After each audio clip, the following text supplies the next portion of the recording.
Hi friends, இன்றைக்கி December 5 இன்றைக்கி Pandian show season 2 என்ன நடக்குதுன்னு சொல்லிட்டு பார்த்தீங்கன்னா, நேற்று உணர்ச்சி வசப்பட்டு ராஜி வந்து எங்கள் கல்யாணம் எப்படி நடந்ததுன்னு தெரியுமா, எந்த சூழ்நிலையில் நடந்ததுன்னு தெரியுமா, கதிர் ஒன்று என்னை திருச்செந்தூருக்கு வந்து கூட்டிகிட்டு போகல, நானே தான் வந்து போனேன் அப்படின்னு சொல்லிட்டு சொல்ல ஆரம்பிக்கிறாங்க. டக்குன்னு எல்லாருமே ஷாக் ஆகி நிற்கும் போது பார்த்தீங்கன்னா, மீனா வந்து கொஞ்சம் சுதாரிச்சுட்டு ராஜி இப்போ எதுக்கு பழைய விஷயத்தெல்லாம் பேசிகிட்டு இருக்க, இப்போ வந்து கதிர் வந்து போலீஸ் ஸ்டேஷனில் இருக்கா, முதல்ல வந்து நம்ம அவனை போய் கூட்டிகிட்டு வரணும், வேறெல்லாம் நீ எதுவும் பேசாத, அமைதியாக ராஜி, உணர்ச்சி வசப்படாத அப்படின்னு சொல்லிட்டு சொல்கிறாங்க. உடனே மறுபடியும் வந்து இந்த பக்கம் வந்து பார்த்தீங்கன்னா, ராஜியோட அப்பாலாம் வந்து பேச ஆரம்பிச்சிடுறாங்க.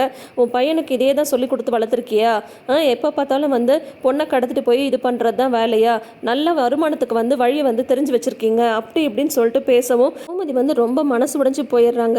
ஏன் நீங்களாம் எனக்கு வந்து அண்ணனுங்களா, நீங்களாம் கூட பிறந்தவங்களா, நான் வந்து இவருக்கு பிடிச்சிருக்குன்னு சொல்லிட்டு கல்யாணம் பண்ணிக்கிட்டேன், இவ கதிரை பிடிச்சிருக்குன்னு சொல்லிட்டு கல்யாணம் பண்ணிக்கிட்டா, அதுக்காக எங்களை இப்படி எல்லாமே அசிங்கப்படுத்துவீங்க, என் பையன் கதிரை பற்றி உங்களுக்கு என்ன தெரியும், யாருக்கும் எந்த தீங்கும் நினைக்காதவங்க, ஒருத்தருக்கு ஒரு உதவின்னு சொல்லி செஞ்சால் ஆளாக போய் நிற்பான் என் பையன், அவனை பற்றி இந்த மாதிரி தப்பால் பேசுகிறதுக்கு உங்களுக்கு எப்படி மனசு வருது, அக்கம் பக்கத்தில் இருக்கிறவங்க பேசினா கூட அதை நான் பெருசாக நினச்சிக்க மாட்டேன், ஆனால் கூட பிறந்தவங்கன்னு இருந்துட்டு கொஞ்சம் கூட மனசாட்சியே இல்லாமல் இந்த மாதிரி வந்து பேசிகிட்டு இருக்கீங்களே, இவன் மனசு எப்படி கஷ்டப்படுன்னு கொஞ்சமாவது யோசிச்சு பார்த்தீங்களா, பாருங்கள் எப்படி கலங்க போய் நிற்கிறான்ட்டு, எப்பயுமே உங்களோட சந்தோஷம் உங்களோட ஈகோ இதே தானே உங்களுக்கு வந்து பெருசாக இருந்திருக்கு, கௌரவம்னு சொல்லி சொல்கிறீங்களே, அடுத்தவங்க மனசை கஷ்டப்படுத்துறது காயப்படுத்துறது தான் உங்களுக்கு வந்து கௌரவமா, நீங்களாம் மனுஷங்களா, உங்களுக்குலாம் கொஞ்சம் கூட மனசாட்சியே இல்லையா, நாங்களே தவிச்சு போயிருக்கோம், இந்த மாதிரி வாய்க்கு வந்த மாதிரிலாம் பேசிகிட்டு இருக்கீங்க, என்ன தெரியும் என் பையனை பற்றி உங்களுக்கு அப்படின்னு சொல்லிட்டு கோமதி வந்து பேசுகிறாங்க. உடனே பாண்டியன் வந்து சமாதானப்படுத்துறாரு.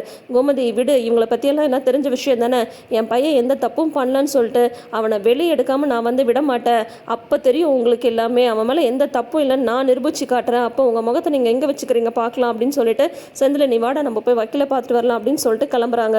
அதுக்கப்புறம் பார்த்தீங்கன்னா கோமதி வந்து சமாதானப்படுத்தி உள்ளே கூட்டிகிட்டு வராங்க. ஆனால் அப்பயுமே அவங்க அழுதுட்ருக்காங்க. பார்த்தீங்கன்னா தங்கமயிலோட அப்பா அம்மா வந்து வராங்க.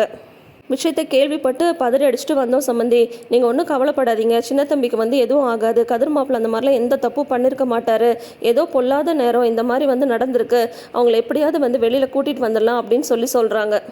இதில் வேறு மயிலோட அப்பா வந்து வழக்கம் போல் வந்து அவர் பில்டப் வந்து கொடுத்துட்ருக்காரு, எங்களுக்கு வந்து ஹைகோர்ட்டில் பெரிய பெரிய வக்கீலெல்லாம் தெரியும், வேணா சொல்லுங்களா அவங்கள போய் பார்க்கலாம் அப்படின்னு சொல்லவும் செந்தில் வந்து சொல்கிறாங்க, இல்லை நாங்கள் போய் பார்க்குற வக்கீலே பெரிய வக்கீல் தான் மாமா, அப்படி ஏதாவது கொஞ்சம் சிரமம்னா நாங்கள் சொல்கிறோம், அதுக்கப்புறம் நீங்கள் சொல்கிற வக்கீலை போய் பார்க்குறோம் அப்படின்னு சொல்லிட்டு தான் அவங்க வந்து கிளம்புறாங்க. அவங்க கிளம்பும் போது இவங்க வந்து உள்ளே என்ட்ரு ஆகுறாங்க. அதுக்கப்புறம் உள்ளே வந்ததுக்கப்புறம் பார்த்தீங்கன்னா எனக்கு எஸ்பி எல்லாம் தெரியும், நான் வேணா எஸ்பிகிட்ட வந்து பேசி பார்க்கவா அப்படின்றாங்க. மயிலோட அம்மாவும் திருன்னு முழிக்கிறாங்க, இவர் வேற வாய் வச்சுட்டு சும்மா இருக்க மாட்டேன்றாருன்னு சொல்லிட்டு. உடனே வந்து என் பையன், ஆனால் கோமதிக்கு வந்து இவங்க சொல்கிறதெல்லாம் எதுவுமே வந்து கேட்கல, கதிர் வந்து அங்கே கஷ்டப்பட்டுட்டு இருக்காருன்றது மட்டும்தான் அவங்களுக்கு வந்து தோணிட்டு அழுதுட்டு இருக்காங்க. அதுக்கப்புறம் பாக்யம் வந்து எங்க நீங்கள் சும்மா இருங்க, அதான் சம்மந்தி வந்து போயிருக்காருல்ல, அவங்களால எதுவும் முடியலன்னா அதுக்கப்புறம் நீங்கள் வந்து பார்ப்பீங்களா அப்படின்ற மாதிரி அந்த பேச்சை கட் பண்ணி விட்டுறாங்க. ஏண்டி மயில், சம்மந்தி அம்மா தான் சாப்பிட்டாங்களா இல்லையா அப்படின்னதும், முதல்ல சமைச்சா தானே சாப்பிட்றதுக்கு, காலையிலேருந்து அழுதுட்டு தான் இருக்கும் அப்படின்னு சொன்னதும், ஏண்டி நீ ஒரு மூத்த மருமகளாக இருக்க, அவங்களுக்கு வந்து சாப்பிட்றதுக்கு எதுவும் வந்து கொடுக்க மாட்டியா, சம்மந்தி அம்மா நீங்கள் போங்க உள்ள போய் ரெஸ்ட் எடுங்க, நான் என்ன ஏதாவது சமைக்கிறேன் அப்படின்னு சொல்லிட்டு பாக்யம் வந்து சொல்கிறாங்க. இல்லைம்மா நானே செய்கிறேன் அப்படின்னு சொல்லிட்டு மயில் வந்து சொல்கிறாங்க. அத்தை நீங்கள் உள்ளே வாங்கத்தை, அழுதுகிட்டே இருக்காதீங்கன்னு சொல்லிட்டு மீனாவும் ராஜியும் வந்து கோமதியை உள்ளே கூட்டிகிட்டு போகிறாங்க. அதுக்கப்புறம் அவங்க அப்பாட்ட வந்து கேட்குறாங்க, நிஜமாக உனக்கு வந்து பெரிய வக்கீல்லாம் தெரியுமா அப்படின்னதும், யாருக்கு தெரியும் சும்மா சொன்னேன் அப்படின்றாங்க. அப்பா ஏன்பா, ஏற்கனவே ஏகப்பட்ட பிரச்சனை போயிட்டுருக்கு, இப்போ நீங்கள் வேறு புதுசாக ஏதாவது வந்து இழுத்து விட்டுறாதீங்க அப்படின்றாங்க.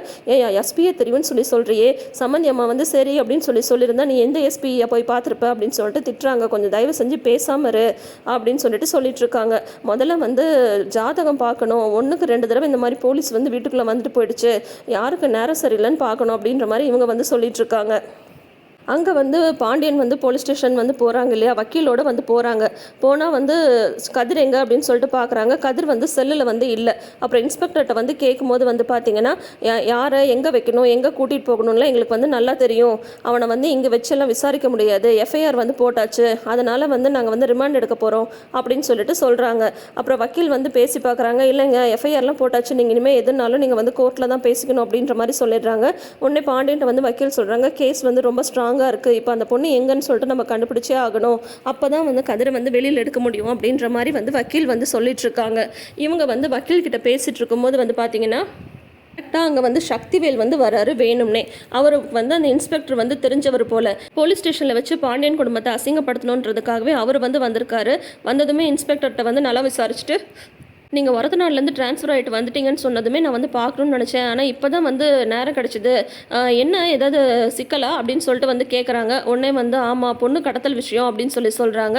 அப்படியா? இதெல்லாம் ஒண்ணும் இவங்களுக்கு ஒண்ணும் புதுசு கிடையாது. மொத்த குடும்பமே அந்த வேலையில தான் இருக்கு. அவன் வந்து தனியாலாம் இத செஞ்சிருக்க மாட்டான். இது ஒண்ணும் புதுசும் கிடையாது. உங்களுக்கு வந்து என் அண்ணன் பொண்ணு ராஜி வந்து தெரியும்ல. அவள வந்து கடத்திட்டு போய் கல்யாணம் பண்ணது இவன் தான். சரி குடும்பமானம் போயிடும்னு சொல்லிட்டு நாங்க கேஸ் எல்லாம் குடுக்காம விட்டுட்டோம். ஆனா வந்து அதுக்கப்புறம் ஒழுங்கா இருப்பான்னு சொல்லிட்டு பார்த்தா மறுபடியும் இன்னொரு பொண்ணை வந்து கடத்திருக்கான்னு சொல்றீங்க. இவனை மட்டும் உள்ள போடாதீங்க, மொத்த குடும்பத்தையுமே உள்ள போடுங்க, அவன்லாம் ஜெயிலுக்கு போனாதான் அவனுக்குலாம் புத்தி வரும், அப்படி இப்படின்னு சொல்லிட்டு பயங்கரமா பேசுறாரு சக்திவேலு. உடனே பாண்டியனுக்கு சரவணனுக்கு இவங்களுக்குலாம் வந்து கோவம் வந்துடுது. ஆனா இன்ஸ்பெக்டர் வந்து பாத்தீங்கன்னா அவங்களுக்கு சாதகமாவே வந்து பேசிட்டு இருக்காரு, சக்திவேலுக்கு சாதகமாவே. இதுக்கிடையில வந்து கதிர் வந்து கஞ்சாட காட்டுறாங்க செந்திலுக்கு. உடனே வந்து பாத்தீங்கன்னா செந்தில் வந்து கதிர்ட்டு வந்து வராங்க. இல்ல கதிரை வேற அடிச்சிருக்காங்க. அதை பார்த்துட்டு வேற பாண்டியனுக்கு பயங்கர கோவம் வந்துடுது. விசாரிக்கிறேன்னு கூட்டு வந்துட்டு நீங்க அடிப்பீங்களா அப்படின்னு சொல்றாங்க.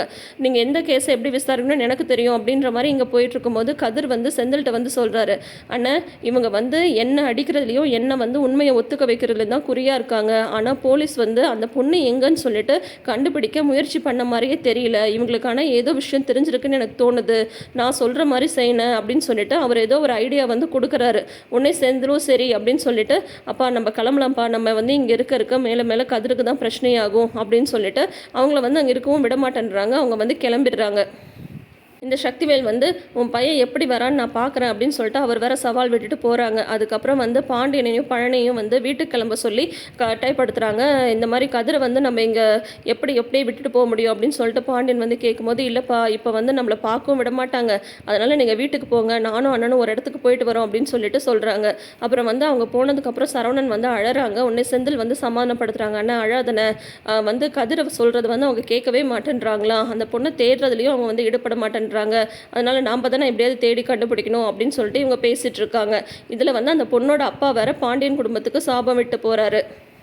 ஆனால் பாண்டியனுக்கு வந்து சரி பொண்ணை பெற்ற ஒரு மனசு இப்படி தான் இருக்கும் அப்படின்னு சொல்லிட்டு அவங்க மேலே கோவப்படுற சரவணனையும் செந்திலையும் வந்து சமாதானப்படுத்திடுறாங்க. ஸோ இதோட வந்து இன்னைக்கு முடிச்சிருக்காங்க. ஸோ இப்போ கதிர் கொடுத்த ஐடியானால செந்திலும் சரவணனும் வந்து அந்த பொண்ணை தேடி கண்டுபிடிச்சிடுறாங்களா, அவங்க வந்து கதிரை வந்து வெளியில் எடுத்துடுறாங்களா அப்படின்றத வந்து நம்ம வெயிட் பண்ணி பார்த்து தெரிஞ்சுக்கலாம். தொடர்ந்து அப்டேட்ஸ்க்கு நம்ம சேனலை சப்ஸ்கிரைப் பண்ணிக்கோங்க. நோட்டிஃபிகேஷன் பெல் ஐக்கானில் ஆல் சிம்பிள் கிளிக் பண்ணிக்கோங்க. தேங்க்யூ.